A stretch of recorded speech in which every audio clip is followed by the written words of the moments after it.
Welcome to the Branding Room Only podcast, where we share career stories, strategies, and lessons learned on how industry leaders and influencers have built their personal brands. Now, let's get started with the show.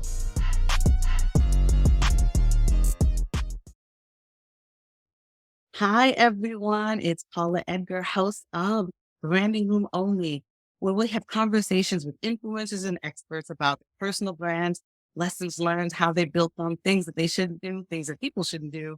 And I'm really excited today because I have Megan Belcher, who is here. And let me tell you a little bit about Megan. Megan is the Chief Legal and External Affairs Officer and Corporate Secretary for Scoular. Megan's passion and brand is about bringing diverse teams of talented individuals together to solve complex problems or make big things happen, whether that be in her executive and board role for her $9+ billion company or for many community roles she inhabits. Megan is a multi-function corporate executive, board member, culture creator, and community leader who brings her make it happen approach to all that she does. A true exemplar of the power of taking a portfolio approach to both work and life, Megan is excited to share with us today the story of how her brand has evolved through the various seasons of her life and how owning your brand can launch you into dreaming an even bigger dream for yourself. Megan, welcome. Thank you for having me, Paula. I'm excited to be here. Oh, I'm so happy to see you. And I don't even know where to start. Okay, yes, I do. I want to start with, I have a couple questions that I ask everyone, and I just gave a background of you, but I want to hear what your elevator pitch is. Tell me what you say to folks about you. Yeah, it's a great question, and I've spent a lot of time thinking about it, particularly as I've thought about my evolution, not only in my career, but my personal evolution as well. I think, like many of us, I have taken a portfolio approach to my life, as I know you do too. And I wear a lot of different hats. And as I thought about my elevator pitch, I wanted it to be applicable, whether I was talking about an executive role or a board role or my passions in the community or how I think about myself as a mother and culture creator at home.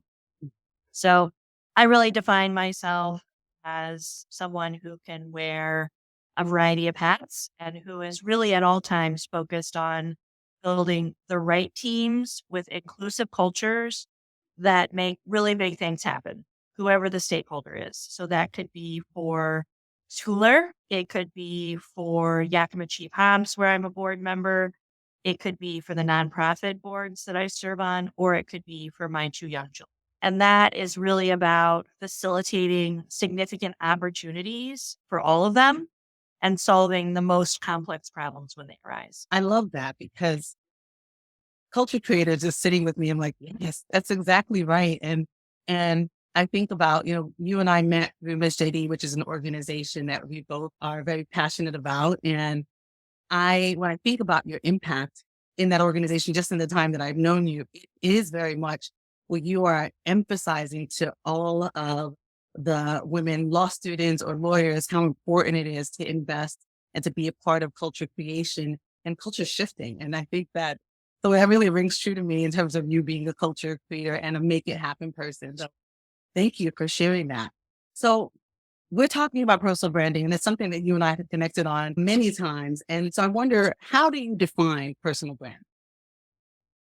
For me, and when I talk about personal brand with folks that I'm mentoring or coaching, in its most simplest terms, I tell people it's what people say about you when you're not. It's the body of conversations that occur when you're not around.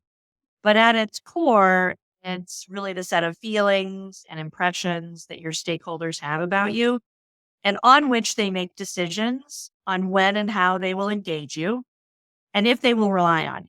And if so, how much, right? Personal brand at its core is really about the level of trust that people have in you in various forms, how much they will trust you, and at what level they're going to let you into their trust tree as they think about where they can leverage you in their lives and where they can bring value to your life as well. What an awesome definition. I'm like blown away. I'm like, that is an awesome definition of personal brand. Woo. I'm sitting with it for a minute because it really is like that. Oh gosh, that definitely is going to have to be a snippet that we pull out for.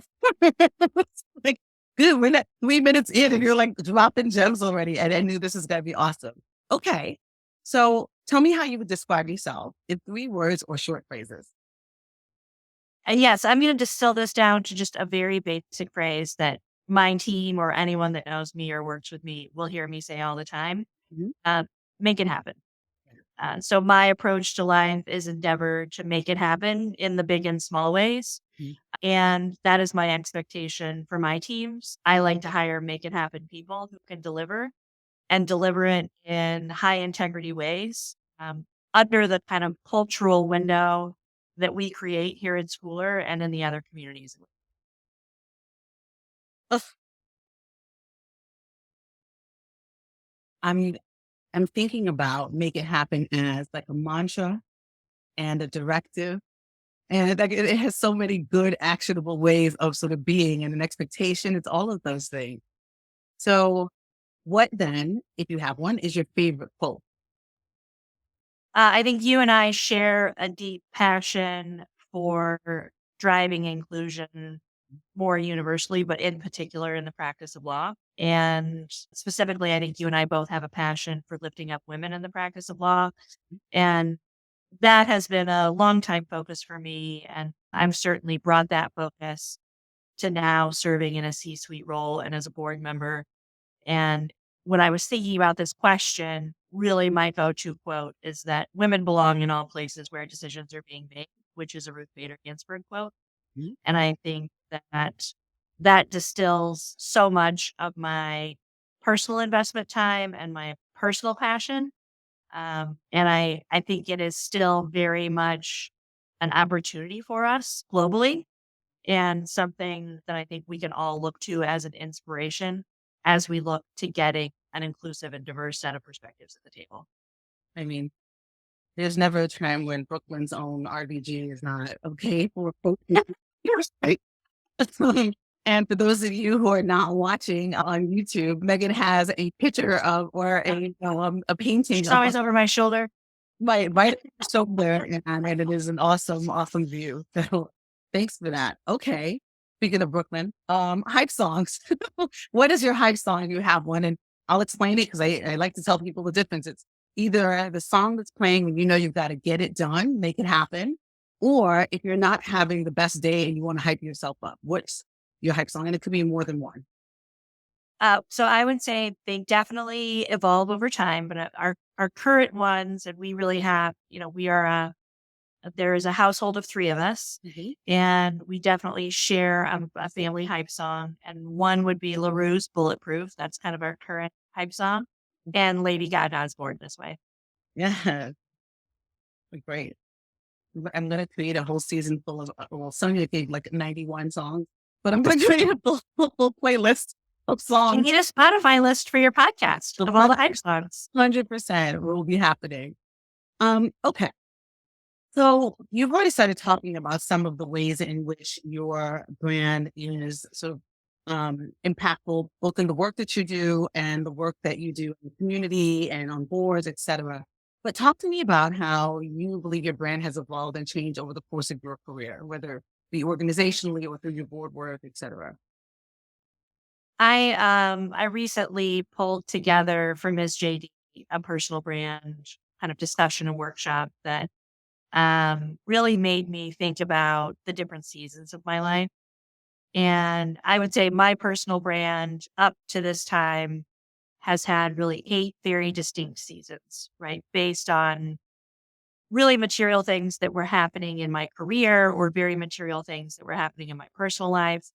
And I like to encourage those who are thinking about their personal brand that it is in no way static, right? It is an evolutionary animal that you should think about over time. It should always have the flavor of your present season and a look to your aspirational season. And I would say I've gotten much more intentional about that as I've gotten older and as I've thought more about my role as a leader versus an individual contributor. But I really began as the shiny faced big firm lawyer who was interested in being the go-to associate. And that certainly evolved as I moved in-house and then moved to an in-house leadership role and then thought about my aspiration to become a general counsel and then really expanded that to being a multifunction leader. And now thinking about this season I'm in as board member, community creator. And I would say I've, fortunately or unfortunately, depending on how you look at it, I've reached a stage in my life where I'm starting to think about what do I want my legacy to be for my children and the communities about which I care. And that will be another inflection point for me as I think about that next season, about how I want to wind up the last 20 years of my career and think about the legacy that I want to leave for an industry that I care a great deal about, the practice of law, and the newer industry that I care a great deal about, agriculture, and the many, many communities and stakeholders that I'm passionate about making a better future for. That resonates deeply for me in terms of legacy. Um, you know, I often talk about my therapy whenever I'm presenting. I'm always like my therapist is like God's gift to everybody because she keeps me in check. She always says that when you even get to the point of thinking about legacy, you're already there. You're already there, right? You're already, for someone to say, what is it going to be? It means you've already probably mapped it out, thinking about it before. And I'm always like, yeah, I mean, I guess so, right? We've had impact already. And it's about what else do you want if it's, if it's not, if you're not done yet. And what do you want people to say about your brand when you're gone? Right, Yeah. right. So you now mentioned your family and your kids a couple of times. And I wonder what you would say to your children about building brand. Uh, that's a great question. I mean, it's something I think that we implicitly talk about all the time. I'm in this new iteration of my life as a parent where I don't have little kids anymore. They're 12 and 14. Mm, So they're emerging into that teenager phase. Um, and I think in in what I am experiencing, it is probably the phase I'm most investing in thinking about their brand foundations, mm, right? Integrity, kindness, empathy, those things that you want them to have just to be decent human beings. mm. I didn't say it earlier, but the halfway joking other half of my make it happen go to motto is don't be creepy. Right. I think that those are really the two keys to success in life is make it happen and don't be creepy.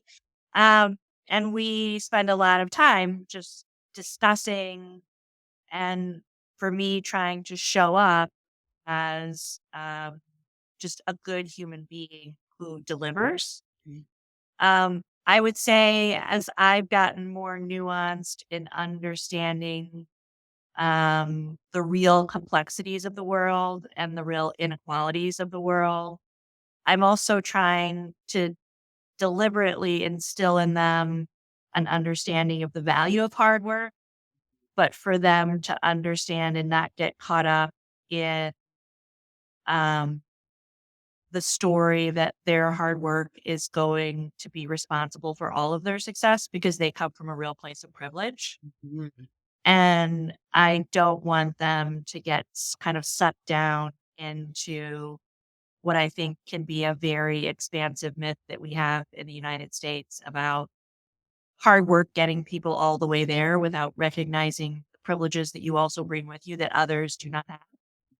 And starting to try and have those conversations in a very deliberate way without getting in a eye roll. It's The I will resonate. So I have a who's at college and another one that who's 11. So the I will definitely resonate. But um, when I think the reason I asked the question is because I thought about legacy and inherently your children are a part of your legacy and really thinking about what you want them to take away. And I loved your answer and the just be a good person as opposed to thinking you have to do this, you have to be this. at the baseline is you have to be a good person and figure out the other pieces later, is fantastic. So you've spoken about parenting, leadership in terms of the work process, but talk to me about how leadership and volunteerism has helped you with building your brand. I hadn't really thought about it so deliberately until we were um, at Ms. JD this past year. Juliet Pryor did phenomenal fireside chat. And I had definitively recognized that at my core, the reason, I went into the practice of law, the reason that I still love a component of me being a lawyer and that I am so deeply in love with the profession is that I love helping. Like I love helping solve a problem. I love helping create an opportunity. I love opening doors for people. And I think an inadvertent outcome of that was that a big part of making my brand more visible and building relationships around my brand has really been about that helping, probably unintentionally so. And Juliet gave this phenomenal brief snippet when asked for some advice, really talking about how she has approached her career with an open hand. Mm. How can I bring to you the power that I am currently exercising or that I currently have in this season of my life? How can I extend that to you? Because I think too oftentimes I have conversations and there's a perception that opportunity is this very finite resource. And I really approach it from a place where I truly believe there's an abundance for everyone. And I love a multiplier more than anything in my life. If I can be doing three things at the same time, that is a real love language for me. And I think finding opportunities to be a multiplier and multiplying that opportunity has inadvertently become a real pillar of my brand and also been very powerful. I mean, that is fantastic. And I'm so happy you reminded me about that conversation. It So was a real light bulb, like okay, goosebump moment. I mean, Julianne is she's yeah, such a magical unicorn anyway. And then there were just so many moments that it clearly demonstrated why she is who she is, where she is. 100%. It resonated through the room when she talked about that because so often, particularly when people are talking about networking, relationship building, their fear is that it's transactional. Yes. And she very much spoke about, if you're in this trajectory of giving, then things just come back to you, even if it's not your intention. And I love that. It was a mic drop moment, and I'm glad that you elevated it again so that the audience can hear it because it's so true. It is absolutely true. You think that you bring yourself to the table as a volunteer, board member, or just volunteering for programming, et cetera. And it's taking from your time, right? I always say, whenever I do something, I do it because I care. If I'm not getting paid, it's because Right. yeah, I'm getting and that means that because time is the resource that we can't get back, right? And that is a love language to be able to say, I am standing here with you, giving you my time. It's more than if I was getting paid, right? And so um I love that. And we've talked I mentioned Miss JD a couple of times, but we should specifically mention the program that we're talking about in which we see each other, in which Juliet spoke, et cetera, which is Ladder Up. And so do you want to give a little pitch about what Ladder Up is? Absolutely. So, Ms. JD as a nonprofit is really focused on supporting women law students and early stage lawyers in their practice, women lawyers in their practice. And they have created a phenomenal learning event that they host each September, typically in California. Um, Danielle Allison, who is the CEO of Miss JD, is really at the center of that. And then the legendary Michelle Banks, and then myself co-chair that event. And it brings together, this year we'll have probably uh, a little over 60 women general counsel who will spend 3 days with 100 law firm associates who are in kind of the first era of their practice. We have the privilege of having built, I think, in talking about very strong brands, Ladder Up has built a very strong brand. We've had record early signups this year. There are just about 30 spots left for the associates. So we have 70 registered already, and there are 30 spots left. So if you are a woman in a law firm in your first 5 years of practice, make sure to check out Ms. JD's website and Ladder Up and go ask your firm to make an investment in you, because it is a relationship building, coaching, development, educational experience, unlike anything that I have ever seen in my 20 years of practice. And I probably wouldn't have known it at the time because I was just, young and unintentional. If I had had that opportunity in my first 5 years of practice, it can be a real game changer. The women who are there are very powerful, they're very invested, and they are interested in making a difference for women at law firms. And they know how to do that. They know it is about power, influence, revenue, business building, rainmaking. They understand those nuances and are very interested in making that investment in the intent. It is a powerful career shifting, psyche shifting experience. And I say that as one of the speakers as well. Like, right? So, in the same way, hands open, right, and out to the world, we're supposed to be there imbuing information into the participants, but they similarly, it's a very much symbiotic experience. And um, um, I'm really happy that I've had the opportunity to be involved, and I love it.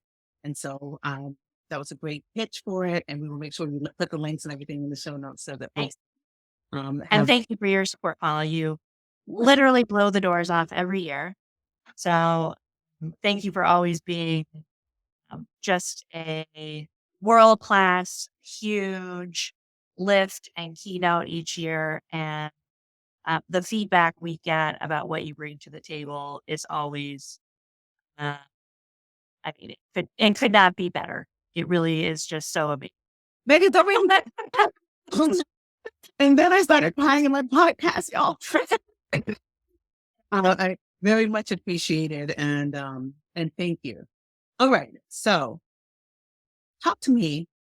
Speaking about this is a great pivot about seeing young attorneys kind of coming through the pipeline and being invested. Tell me, what kind of mistakes have you seen people make when they have been networking or building their brands that we can learn from? I'm going to pick up a theme that we've been batting around a bit, which is this like transactional piece. Mhm. And I do a lot of informal coaching and mentoring with women who are building their careers in law. And I hear a lot of conversations about asking me the question, well, I don't want to just call and invite them to lunch because they're going to think I'm going to pitch them for business. Or, I've been out with them 4 times. We've done 4 things and no business has come of that. So should I just stop investing? Right. And I will hearken to your prior podcast guest, Sonia Sohm. I attended a kind of a brand and relationship building event that she hosted many years ago. And she gave just like very clear advice that you cannot go into the world approaching it. What's this quid pro quo that we're going to do? Mhm. And you need to go into those conversations and those relationships saying, not what can you give me? How can I help you? Right? Because we all carry resources with us. We might not have taken the time and been design oriented enough to think, what are the resources that I have that they might want and that I can offer to them? But being deliberate about that is just tremendously, tremendously important. I also think, and this is going to maybe sound a little harsh, and I don't mean for it to, but it's something that I probably failed to realize before I went in house. For law firm lawyers, I think there is a perception that someone brings something very unique and special to the table with their technical skill set, and that they're very good lawyers.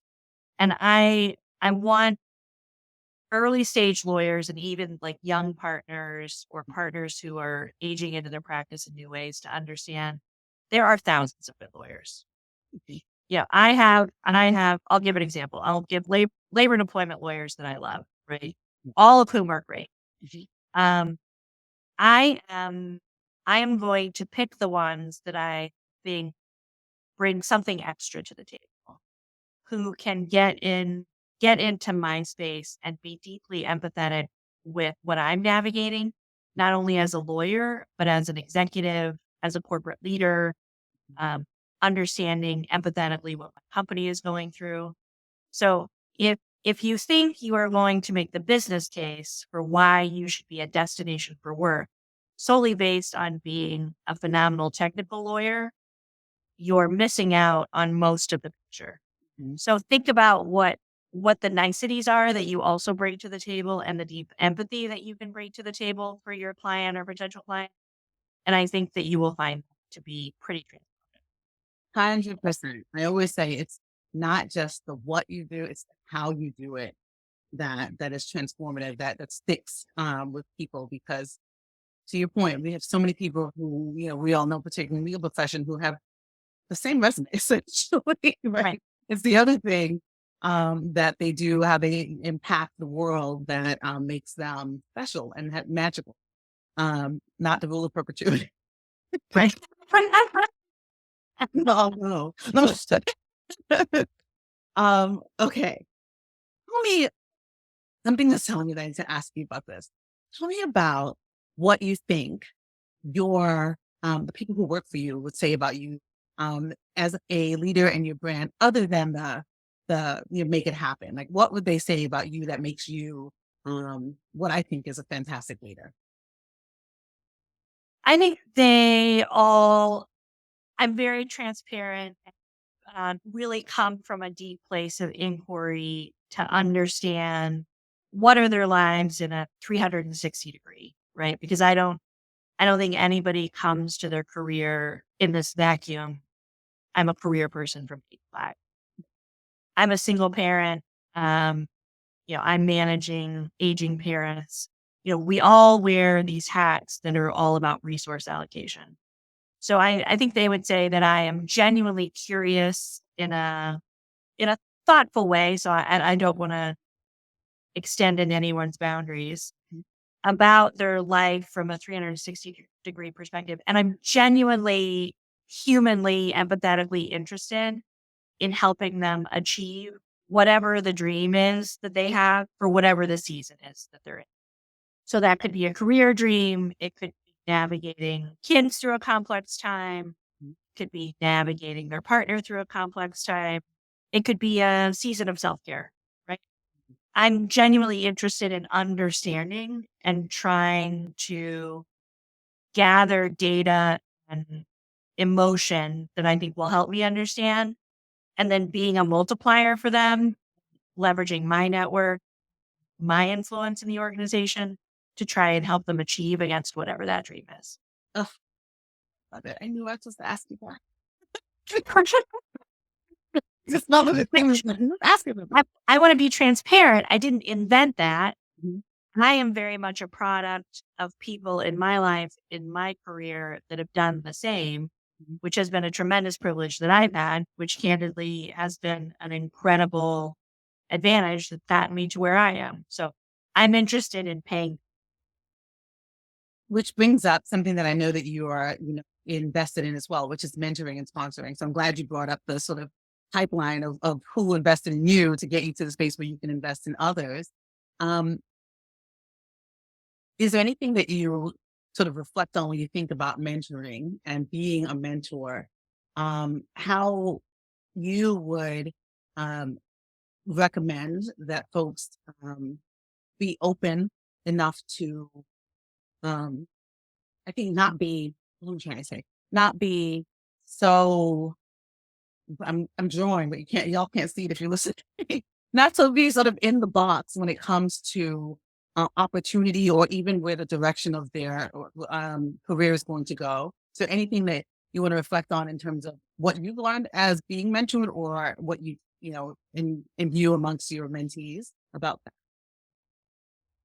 I would probably, if I look at those who have the opportunity to mentor or sponsor, I think sometimes, as I encourage those in power or those with influence to mentor or sponsor, sometimes I get this reaction, like when you put a coat on a dog, they like freeze up, right? And I think there's this perception it has to be this like multi-tiered thing with all this infrastructure. Mhm. And mostly it's about a conversation and really, transparent feedback.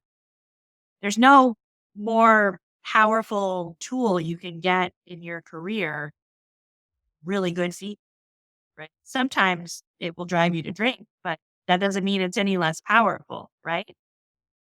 So I just want to maybe encourage those out there who aren't bringing their skills and their power and their influence to the table for others.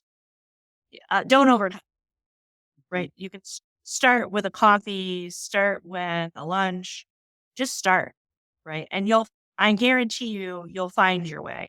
If you can open your mind and get into that other person's space and be empathetic where they are.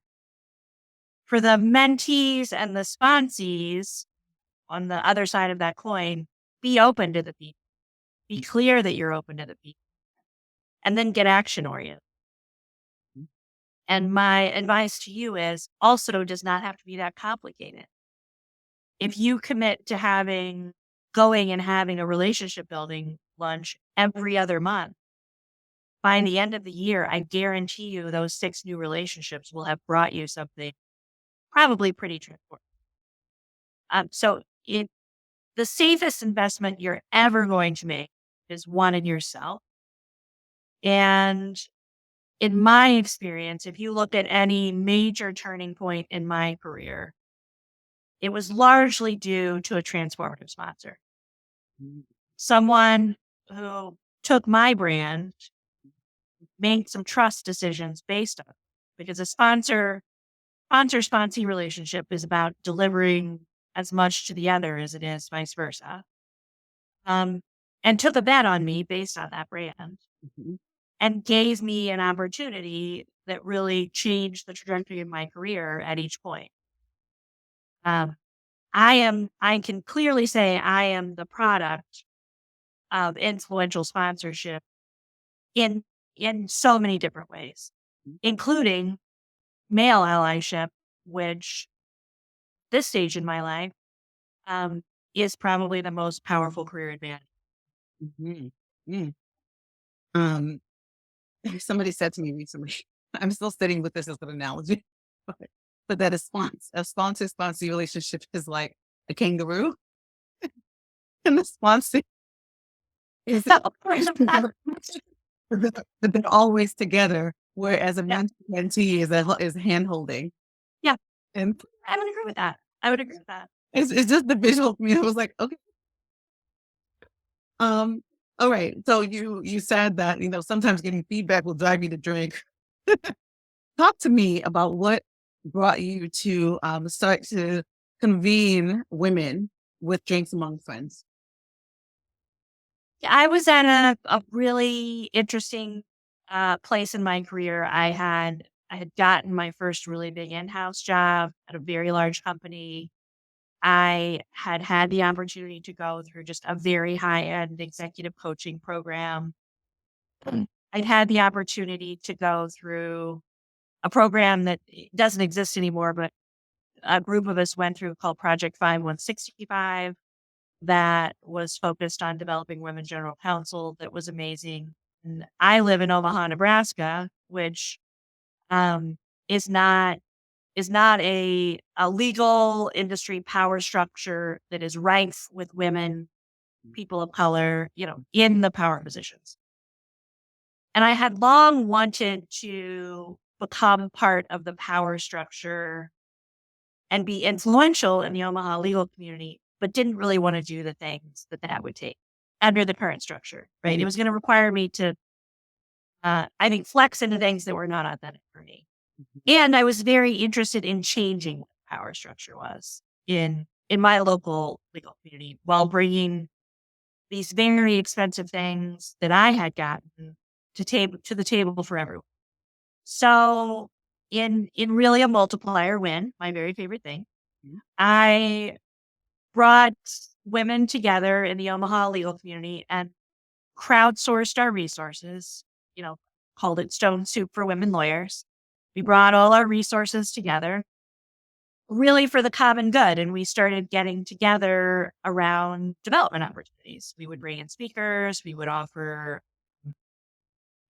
lots of different opportunities with national resources, and really just brought all that together to offer them the opportunity to grow and learn. And as part of that, I not only, I think, had influence over what power structure looked like, I also created a different power structure that I was interested in operating. And I told this story yesterday.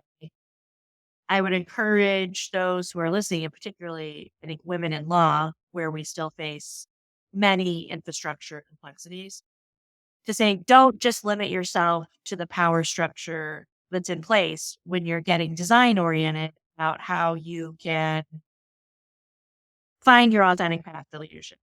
Maybe the solution is inventing a new power structure in which you are in charge, right? And you're going to build your own culture around that that has influence because you understand the business and you can find a new way to do that. Love it. I love it. If you don't see it, build it. Yes, Right. yes. The part of your brand should always be innovation, right? It should always be learn from what you've seen before, figure out where you bring your magic to the table and create something new and keep iterating. And Yes. Build some prototypes. yes, that See is how they go. awesome. I'm glad you shared that with folks. Tell them to do it. All right. What do you do for fun? Well, I have 2 kids and we love to travel. We travel every chance we get. During the pandemic, we bought an RV. So we are RV people now, which is probably not something most people would expect of me. Well, We volunteer. We have a dog we love and we spend a lot of time outdoors with our dog. But, we have a pretty standard.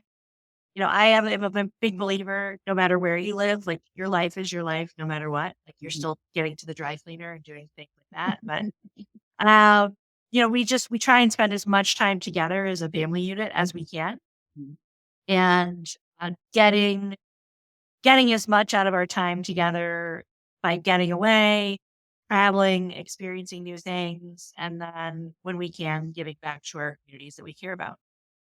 Uh, that is awesome. And the reason why I incorporated this as a question is because sometimes people think that, sort of building your brand and your personal brand is only about the things that you that do, right? Like as Right. opposed to being who you are and the things that you do. And it's important to know that. I think a big part of who you are in everyone's brand is also how they decompress, right? And you think about self-care and you think about the things that fill your cup. That's an important part of you being able to show up in all the other spaces as well. So I'm glad, but I am a little bit shocked about you being an RV person. I can't like not say. I know, and now I own 2. We love it so much, we own 2 RVs. So see, now you got like an RV like troop of. Yeah. My true passion is planning RV trips for other people. It's my favorite thing. Really? Yeah. Tell me someplace that you've gone that was transformative for you in your RV. Yellowstone. Yeah. I never thought I was gonna be a national parks person, and it turns out they're amazing. I That's, so desperately wanna be a spokesperson for the national parks now. well, we will send this about And your own pitch person right yeah, now. So that is, I mean, even seeing pictures, I can imagine that being um awe-inspiring when you look at nature, what it is, it takes your breath away, and doing it on the ground obviously is awesome.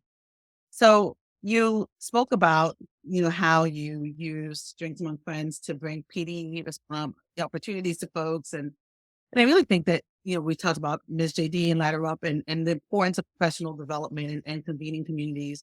And you have launched a free development program for women in agriculture. So can you tell a little bit about that? Absolutely. We've really been on a journey. I joined Scoular in 2017. Mhm. I, as you know, have a deep passion for raising up women, no matter the venue, and am very interested and have been very interested in raising up the women of Scoular. So started our very first ERG, Scoular Women Influencing Culture. We launched our first women's executive leadership development program here, our Leadership Development Academy. And as I was navigating both SWIC and the LDA and kind of all the phenomenal women there, I really applied the lens for the first time. Honestly, this is a story about how sad it's taken me, how long it's taking me to apply this lesson. I just thought this should be accessible to all women who are looking to rise in agribusiness. Agribusiness, like the legal industry, is an opportunity where we still have um, a big gap for women in leadership. And we have a real opportunity to create accessible opportunities. So on March 31st, we announced the launch of Perennial, which is going to be a free half-day virtual development program for any woman in agribusiness. We're going to have some truly world-class, exceptional leaders from the agribusiness world and from many other venues come to the table, donating their time. And I'm just incredibly excited about um, women in agribusiness coming together and Schooler bringing its time, talent, and resources to the table to lift up all women in That's awesome. And that's available to anybody, anywhere, or just in the Omaha area?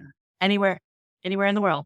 We're Awesome. running it virtually. We're running it in the morning times to try and accommodate um, Asia colleagues. So we'll be grappling with some time zone issues, but we're going to endeavor to get the most expansive schedule to be as inclusive as possible. And I can tell you, I think it's an unprecedented opportunity, I think, for women in our industry. And the women in school are tremendously excited about supporting it and supporting their colleagues at other companies, other organizations, producers, farmers, the full gamut. What a fantastic opportunity. And speaking of being a multiplier, like literally that is going to have a multiplying impact. And so I'm excited about that. And again, we will share that resource as well, and hopefully be able to break the internet with all of the agri business women who show up. Thanks For for asking about it. No, of course. I was glad that you brought it up because I recently, did a presentation for another company that is in the same area, and I learned so much. And I was just like, "Oh, like it takes a lot to feed people. It takes a lot to make Yeah, a lot of that's things, important. and it's important." Yeah. And so I know that things happen for a reason, and I'm glad that that my interest was piqued even more because I had a recent experience in that area. So. Um, Everyone who comes on Branding Room Only has to answer two questions. And the first is this: it's your stand by your brand moment, which is, what is the authentic aspect of your personal brand that you will never compromise on? I think a couple of things. I think integrity. So I am probably, if you asked anyone about me, I am not a wall to wall pragmatist. There are a lot of integrity non negotiables with me. So my integrity is something I will ever compromise on. I accept that there are that brings limitations to my world, but I'm wildly comfortable with those limitations. And I'm not interested on compromising on inclusion. Basically. Um, I am always looking to get more understanding, continue my journey, and try and at all times recognize the biases that I bring to the table and that others bring to the table, and endeavor to continue to build and evolve my teams to bring an inclusive perspective to the table for all my functions, not just the legal function or corporate communications function or the sustainability function, just inclusive perspectives and just continue to try and make our culture better day over. Oh, love it. I love it. I love it. I love it. Okay. So the second piece is your branding room only moment. So what is your magic skill, experience, anything that you think would bring folks to convene in a room to hear you talk about it or do it? I'm going to say two things, and I think they definitely will puzzle piece together. I think I would put myself top tier among those in the world that can absolutely immaculately handle the worst of dumpster fires. Uh, Magnificent crisis management is my true passion and my true superpower. And I think the other half of that is, especially as I've aged, I've always been, I think, authentic. And as I have aged, I've really flexed into my authenticity, which I think builds you trust very quickly in those crisis management situations. But I think, especially for women on the rise, there can often be this misnomer. It's this very hygienic, orderly rise to power. And it's very messy, and it's a lot of sausage making, and it's a lot of complexities, and it's very hard. And I'm always willing to tell you about some boiling crock pot that I have in a closet somewhere that I'm navigating. And I think that's sometimes hard. I think when you're in those public settings and when people are storytelling, it can seem very candy coated. And I'm not super candy coated. Vulnerability and authenticity without the candy coating. This, Yeah. that rings true. That rings absolutely true. So as we close, tell the audience how they can stay connected with you and Scoular and stay informed about what you're doing and what your organization's doing. Yeah, the best way to stay up with what I'm doing is probably LinkedIn. I'm a very passionate LinkedIn user, and it's how I stay up with my favorite influencers and leaders. Same for Scoular. You can follow us on LinkedIn. If you're interested in the news that's happening at Scoular, you can always follow our newsfeed on our website, which is scoular.com. And that's also where you can find our news release for Perennial and sign up for our email list to stay in touch with our conference that's happening in September. Fantastic. Well, like you promised, Megan, you made it happen. And I appreciate you. You as well, Paula. This has been great. And I'm going to already ask you to come on again because we have much more things that we can talk about. So thank you for being a guest, and for everybody listening. Don't forget to tell a friend, rate the podcast, and let's keep standing by our brands. Bye, y'all.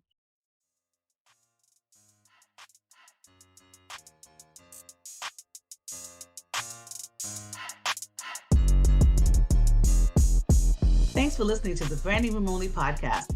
We'll see you again next time, and be sure to hit subscribe to get future episodes.